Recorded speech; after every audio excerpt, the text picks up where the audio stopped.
ang import ng Phoenix Fuel Masters at Meralco Bolts para sa darating na PBA Commissioner's Cup.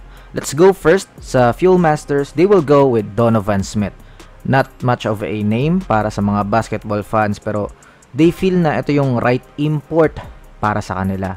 Only 6'9", kahit pa unlimited height na ngayon. Pero kasi bulky naman and malahok yung katawan. Not dominant on his college career with 7 points and 5.4 rebounds per game. Though apparently, sana maging katulad sa mga successful import sa PBA. Yung mga hindi gaanong sikat pero ayun pala yung mga kaya magbuhat, kaya na magbigay ng championship.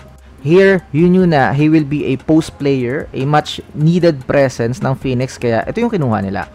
Syempre yung kanyang solid na defense. Hindi pwedeng basta ka lang mag-drive kapag nakita mo yan sa paint. Apalaki niyan. Abangan natin yung matchup nila ni Junmar Fajardo kasi he's really using his big body to bump offensive players.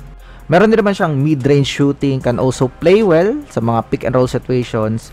Tsaka kung ikaw yung i-screenan niya, grabe yung space or mag-iiba yung possession, tipong magigiba yung mundo mo. Pero based sa mga films na available online, more on the defensive side talaga si Smith.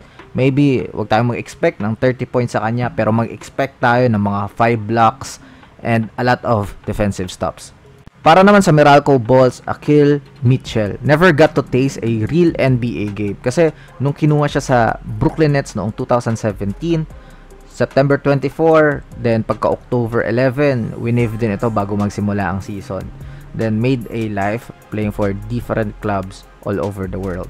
Sa mga PBA fans, meron agad tayong first glimpse of what he can do. Kasi naglaro na ito sa Meralco sa East Asia Super League kalaban ng Korean team na Busan KCC. Tinalo pa nila ito 81-80. So marami nagtataka bakit hindi na lang si Ange Kwame, unlimited height naman na din, pasok na siya. Si Akil, 6'8" lang. But I think the Bolts made the right choice. Sinabi pa ng Meralco, if ever magbago yung isip ni Durham sa retirement, open pa rin yung team pero they need to move forward. Masakit lang din naman na hindi siya nakaisa kay JB pero ayun talaga yung tadhana. And now, we can see how strong Mitchell in the post. Yung mga ganitong moves, ala Durham rin, but much more quicker. Tsaka, ang sipag sa rebounding. Naaalala nyo ba si Gabe Freeman ng San Miguel Beermen? May ganitong oras si Mitchell. Tapos, yung salaksak niya, akala mo tsambahan kapag nag-spin move, pero on target naman pala. Tsaka, he is also playing within the system. Not like na bigay lang sa kanya palagi yung bola, mag-isolation. Most of his points dito sa East Asia Super League is coming from pick and rolls, galing sa assist, galing sa mga second chance opportunities. Ayan din yung saktong import para hindi mawala ng freedom si Chris Newsome to create for Meralco. Tinapos niya ang laro kontra Busan with 33 points and 22 rebounds. Sa mga fans ng Phoenix at Meralco dyan, masaya ba kayo sa nakuha nyong import? Let me know all your thoughts in the comment section below.